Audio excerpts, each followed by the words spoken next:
the Jags showed their merit, their grit, being down 14 points, scored 21 unanswered. The Chiefs come back, tie it up. But guess what? And they take the lead, 28-24, but the Jags would not be denied. They go down the field, big time catches, get a pass interference in the end zone.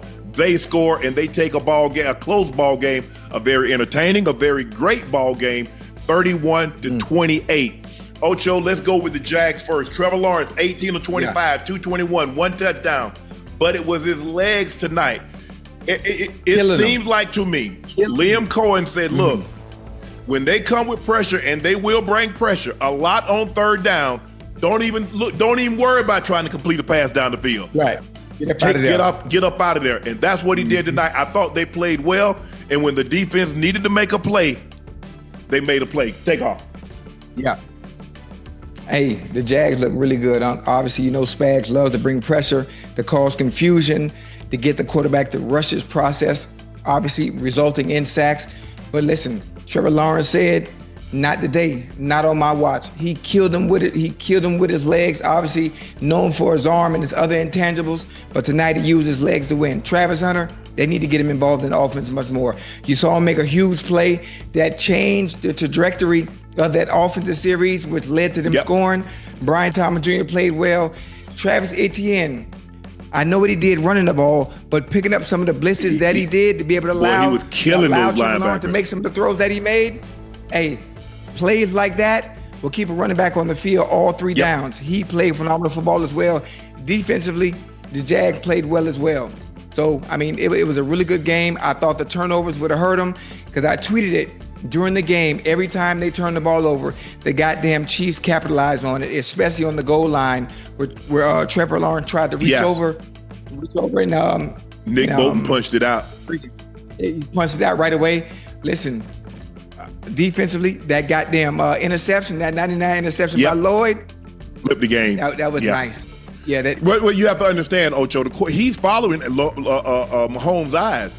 Mahomes stared him down. They tried to run a little arrow route, push up, but they ran double arrow because here come Juju first, and then I think Travis was coming in behind him. So they tried to run double arrow. But the problem is that when you look, the linebacker who's inside, he's going to naturally drift that way. And because, he hit him right in his breadbasket. He breaks a tackle, he sidesteps Mahomes, and now he's off to the races. The guy did a great job of just getting enough of Thornton to throw him off his rhythm because Thornton was coming. But he would have called him. Oh, yeah, for sure he would have called him. But I think you have to give the Jags a lot of credit. Being down at home, 14 points to that team, and they were playing extremely well. But when they needed to make plays, they made plays at the end. Trevor Lawrence played well. You mentioned ATN, it was his blitz pickup. Yeah, he had 12 carries, 49 yards. He's averaging, what was that? Basically 4 yards a carry. But those Bolton, when and some of those other guys was coming on a blitz, Chanel Tranquil, he stoned them. He stoned them. Really good. The offensive line did a very good job of protecting. Look, they had a half a sack. Well, they had, 2 sacks, 3 sacks? Looked like he got sacked 3 times. He got sacked 3 times. But I thought they did a great job considering the amount of pressure that Spags likes to bring. And when he feels threatened, he's going to bring pressure. They knew that too. But you look at those throws at the end. Man, he dropped that one in the bucket to Brian Thomas Jr. right on the sideline. And then he found what's his name, Ocho? Was it Washington? I think it was Washington that ended up catching the out ball. But Trevor Lawrence played as well. This is the Trevor Lawrence that they said, okay, when you took him number 1 overall, this is what they expect him to look like. And he has moments like this. But then he'll come back and he'll stink up the joint. You're like, well, bro, I've seen what you can do. I know what you can do because I've seen it firsthand.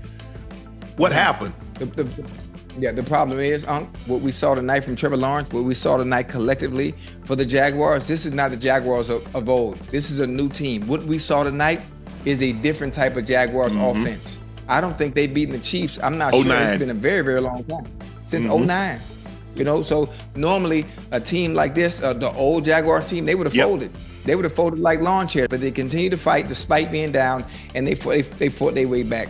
I'm really impressed, really impressed. If we can get this type of quarterback play from Trevor Lawrence consistently, not just one night, consistently, but they're going to be fine. They're going to be in the hunt. They're going to be in contention every single year if he can continue to play like this.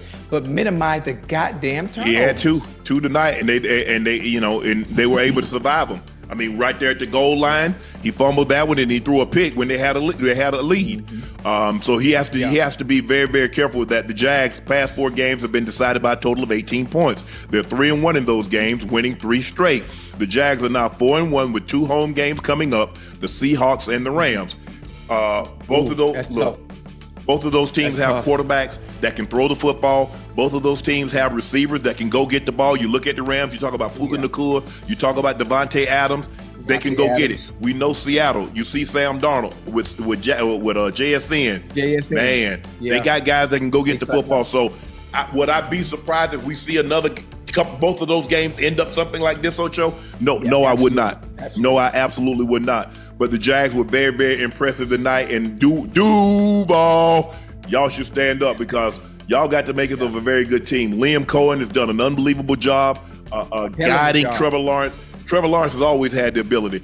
From the moment he stepped foot on the field at Clemson, they say this guy in 3 years, from that point, when he comes out, he's going to be the number 1 pick in the draft. He led Clemson to a national championship as a true freshman. Not very many true freshmen can do that. I think the last time it happened probably was Jamel Holloway, and you had to go way back, Oklahoma, back 85 probably. So for him to do that, and then who did they beat? They beat Alabama, and we know what Alabama represented. And so, and for him to do that, he was very, very impressive. But for whatever reason, the last couple of years, I don't know if it was injury.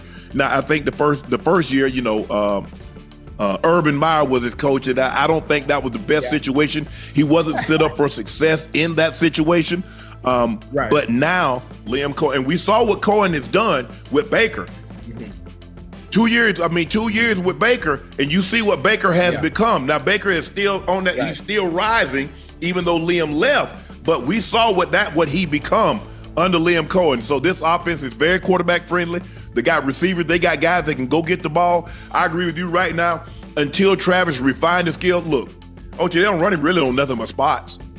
They're running more spots in shallow cross. Hey, 5 yards, turn around, we throw you the ball, make a guy miss, take off. Run you the shallow cross. And when they throw the ball down the field, they're allowing him to use his athletic ability. Remember the play, what was it, last week, a couple of weeks ago against San Francisco? They threw the dagger. He elevates, catches it. We saw him tonight in between 2.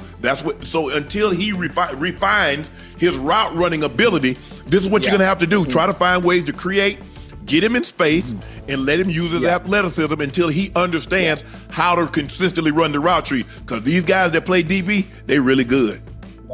They're very good, very good. But I think Travis Hunter is one of those. He has such raw talent. He's so good, especially with his ball skills, whether it's on the defensive side of the ball or whether it's on the offensive side of the ball. If you can just get the ball in the vicinity, if you can just get in the area so he can make a play on it, he's coming down with that ball 9 times out of 10. And on the Chiefs, I thought Patrick Mahomes, look, he played well tonight, 29 of 41, 318, 1 touchdown, the very costly interception that led to a 90.